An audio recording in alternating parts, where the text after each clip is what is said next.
دوستو، دنیا میں ایک ایسی جگہ ہے جہاں آپ اپنی ساری دولت بھی لے جائیں تو وہ کم پڑ جائے گی۔ ہیلو دوستو، کیسی ہیں آپ سب؟ ایک باری پھر آپ کو خوش آمدید کہتی ہیں آپ کے اپنے channel daily diaries with M J میں، اور جہاں پہ کوئی بھی چیز اچھی یا ٹھیک ٹھاک نہیں ہوتی، دا بیسٹ ہوتی ہے۔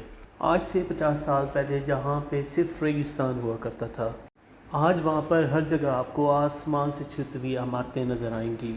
یہ ایک ایسی جگہ ہے جہاں کا قانون دنیا میں سب سے سخت مانا جاتا ہے، اسی لیے اس ملک میں کرائم ریٹ 1% سے بھی کم ہے۔ کیا آپ سمجھ گئے ہیں ہم کس جگہ کی بات کر رہے ہیں؟ اگر نہیں سمجھے تو آپ کو ایک ہنٹ دے دیتے ہیں، یہاں پہ آپ کو دنیا کی سب سے بڑی عمارت دیکھنے کو مل جائے گی۔ جی ہاں، تو بالکل صحیح سمجھے آپ۔ آج ہم بات کر رہے ہیں متحدہ عرب امارات کے شہر دبئی کی۔ دبئی آج اپنے انفراسٹرکچر، ٹورزم، مالز اور سونے کی وجہ سے پوری دنیا میں بہت مشہور ہے۔ یہاں پہ پوری دنیا سے ہر سال گھومنے کے لیے کروڑوں لوگ آتے ہیں، کیونکہ یہ ملک ہے ہی بہت زبردست۔ لوگ یہ سوچتے ہیں کہ باقی عرب کی طرح دبئی میں بھی بہت زیادہ تیل موجود ہے، اور اسی تیل کی وجہ سے دبئی کے لوگ بہت زیادہ امیر ہیں، لیکن آج کے دبئی کی اکانومی میں تیل کا کنٹریبیوشن 1% سے بھی کم ہے۔ تو اب آپ شاید یہ سوچ رہے ہوں گے کہ دبئی کے پاس اتنا زیادہ پیسہ کہاں سے آ رہا ہے۔ تو دوستو، آج کے ٹائم میں دبئی دنیا کا سب سے فیوریٹ ٹورسٹ پلیس بن چکا ہے، اور اسی ٹورزم کی وجہ سے دبئی آج اتنا زیادہ پیسہ کما رہا ہے۔ اس کے علاوہ یہاں پہ ریئل اسٹیٹ کا کاروبار بھی دا بیسٹ ہے۔ اس کے علاوہ پوری دنیا میں سونے کا کاروبار بھی سب سے زیادہ دبئی میں ہی کیا جاتا ہے۔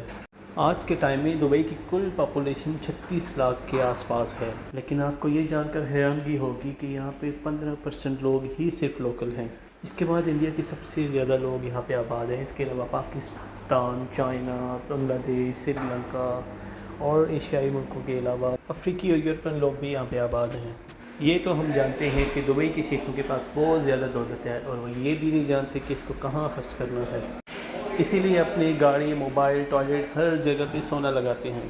ہمارے ملکوں میں صرف کتے اور بلی کو ہی پالتو جانور مانا جاتا ہے، لیکن دبئی میں یہاں پہ لوگ شیر، چیتے اور تیندوے جیسے جانور کو پالتے ہیں۔ دبئی میں آپ کو ہر جگہ لگژری کار دیکھنے کو ملیں گی، چھوٹی گاڑیاں ڈھونڈنے سے بھی آپ کو بہت کم ملیں گی۔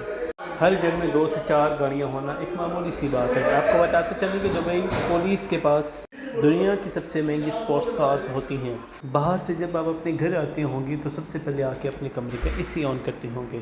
دبئی میں پورا سال جم کر گرمی پڑتی ہے، اور یہاں کے بس اسٹیشنز پر بھی آپ کو ٹھنڈی ہوا کھانے کو ملے گی، وہاں پر بھی اے سی انسٹال ہیں۔ شاید ہی یہ کسی اور ملک میں آپ کو دیکھنے کو ملے گا۔ دبئی نے 1990 سے لے کر 2010 تک اتنی تیزی سے ترقی کی ہے کہ پوری دنیا حیران ہے۔ یہاں پہ میٹرو لائن صرف 18 مہینہ میں پوری کر دی گئی تھی، جس میں کل 42 اسٹیشن شامل ہیں۔ وہیں بات کریں اپنے ملکوں کی، وہاں تو اتنا ٹائم فائلوں کو ایک دفتر سے دوسرے دفتر چکر لگانے میں ہی لگ جاتا ہے۔ کچھ لوگ سوچ رہے ہوں گے کہ دنیا میں صرف ایک طرح کا کھانا ملتا ہے، تو نہیں، یہاں پہ دنیا کا ہر قسم کا کھانا آپ کو آرام سے مل جاتا ہے۔ دنیا کے سب سے اچھے گوشت کے مزے آپ دبئی کے ریسٹورنٹس میں لے سکتے ہیں۔ آپ کو بتا دیں کہ دبئی میں ہی سب سے اچھی اور مہنگی آئس کریم بھی ملتی ہے۔ اس آئس کریم کا نام ہے بلیک ڈائمنڈ، جس کے اوپر 20 کیرٹ کھانے والا سونا لگایا جاتا ہے، جسے چاندی کے چمچ اور پیالے میں سرو کیا جاتا ہے، یہاں تک کہ آپ کی چاندی کے چمچ اور پیالہ ساتھ بھی لے کے جا سکتے ہیں۔ دوستو، ایک ٹائم میں دبئی میں موٹے لوگوں کی تعداد مسلسل بڑھ رہی تھی، جس کو روکنے کے لیے حکومت نے ایک اسکیم لانچ کی تھی۔ اس اسکیم کے تحت وزن کم کرنے پر سرکار کی طرف سے 2 گرام سونا دیا جا رہا تھا۔ موٹاپا کم کرنے کے لیے یہ طریقہ واقعی ہی بہت شاندار تھا۔ اگر انڈیا، پاکستان میں سرکار یہ طریقہ چلا دے تو سرکار کچھ ہی دنوں میں کنگال ہو جائے گی۔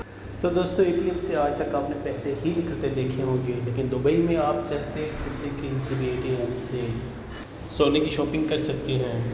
دبئی کی ہر جگہ بے حد صاف ہے، یہاں پہ گندگی پھیلانے پر یا کچرا پھیلانے پر آپ کو باہری جرمانہ بھی کیا جا سکتا ہے۔ یہاں کی سڑکوں پر ہر جگہ کیمرے لگے ہوئے ہیں، آپ چاہیں تو بھی پولیس کی نظروں سے نہیں بچ سکتے۔ اس کے ساتھ سڑکوں پر تھوکنا بھی سخت منع ہے۔ محمد بن راشد ال مکتوم نے دبئی کو اتنا شاندار بنانے اہم کردار ادا کیا ہے۔ دبئی کے مالز دنیا میں سب سے بڑے اور لگژری مانے جاتے ہیں۔ دنیا بھر سے لوگ دبئی شاپنگ کرنے کے لیے آتے ہیں، اور اسی لیے اس شہر کو shopping capital of Middle East کے نام سے بھی جانا جاتا ہے۔ ویسے تو پوری دنیا میں اتوار کی چھٹی ہوتی ہے، لیکن دبئی میں اتوار ایک عام ورکنگ ڈے کی طرح ہی ہوتا ہے۔ یہاں پر ویکینڈ جمعے سے شروع ہوتا ہے، حال ہی میں یہاں پر بھی اتوار کی چھٹی شروع کر دی گئی ہے، اور اب دبئی میں ہفتے میں 4.5 دن کام کرنا ہوتا ہے۔ جمعے کو ہاف ڈے کے بعد کام کرنے میں لوگ اپنے گھروں کو جا سکتے ہیں۔ آج کے ٹائم دنیا میں صرف ایک ہی 7 اسٹار ہوٹل ہے جو کہ دبئی کے پاس ہے، برج العرب، جو کہ دنیا کا دوسرا مہنگا ہوٹل ہے اور دبئی کی شان ہے۔ اس کے بارے میں بہت زیادہ لوگ نہیں جانتے ہیں کیونکہ برج خلیفہ کی وجہ سے کافی انڈر ریٹڈ ہے۔ دوستو ابھی تک ہم نے آپ کو دبئی کے بارے میں بہت کم بتایا ہے، پھر ملیں گے ایک نئی ویڈیو ایک نئی ولاگ کے ساتھ۔ اللہ حافظ۔